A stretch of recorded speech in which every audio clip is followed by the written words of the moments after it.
What's up everyone, Philip and Andrew here from IGN, and you may have heard that Pokemon Let's Go Pikachu and Let's Go Eevee have been announced, and a lot of people are very excited about it. Now, we do know that they're gonna have some very interesting connectivity features with Pokemon Go. That's why I have Andrew here to explain everything you may have missed if you stopped playing before 2018. So what's new in Pokemon Go?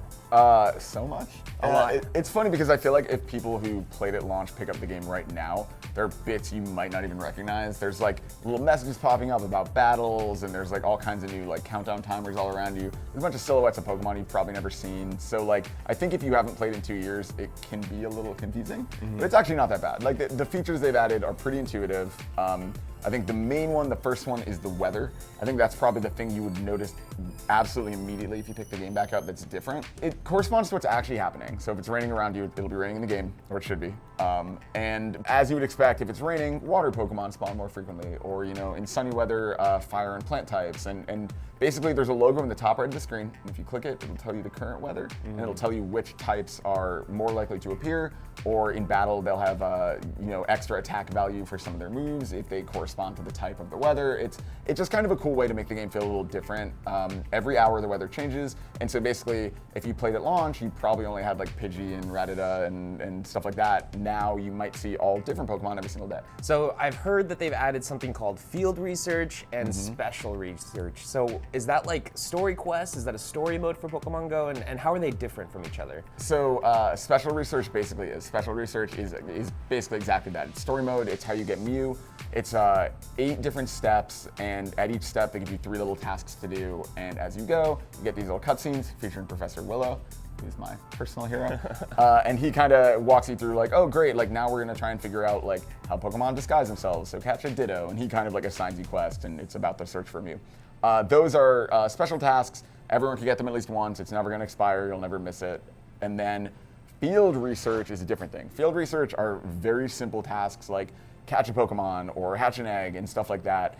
And every day that you do at least one of them, you'll get a stamp, like a daily stamp that appears on your screen. Okay. And when you get 7 of those, you open a research box and you get to encounter a legendary Pokemon. Tell me a little bit about how raid battles work and how you catch legendary Pokemon.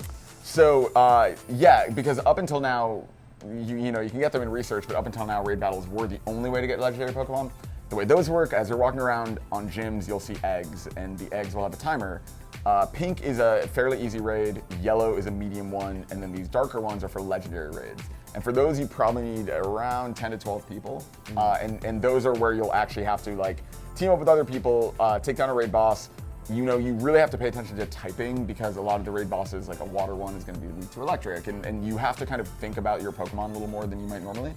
And those are kind of the new, they added them last year, and they're kind of the new way they introduce big special Pokemon aside from research. So tell me a little bit about some of the new generations. Now, what gen are we on right now? We're on 3. Okay. We're almost done with it. There are about a dozen still missing, but the bulk of them are in. They're just missing some legendaries, which tend to rotate in once per month. And then there's some that are like really weird, that have like weird evolutions, like Nincada, that are complicated, that haven't come in yet. Okay, cool. So are there shiny Pokemon? Apparently there are a few. How many are in the game? It's several dozen at this point. Like they're getting up there, but there's basically, during events, they'll tend to introduce a couple at a time. And then once a month, there's a thing called Community Day that focuses on a single Pokemon, and they introduce a shiny variant, and it's really exciting. If people are picking up Let's Go Pikachu and Let's Go Eevee, how exactly is this going to connect with Pokemon Go, and what's the benefit of that?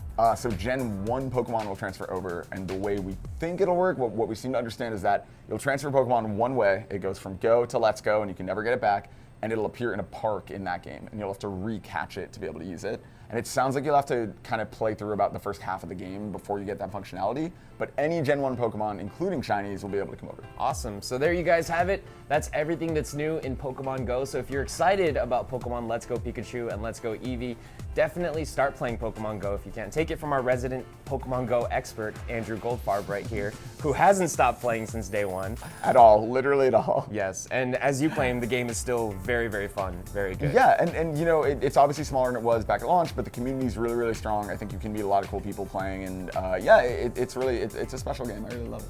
Cool, awesome. Well, thank you guys very much for tuning in. And for everything Pokemon Go, Nintendo Switch, and Pokemon Let's Go Pikachu and Let's Go Eevee, keep it here on IGN.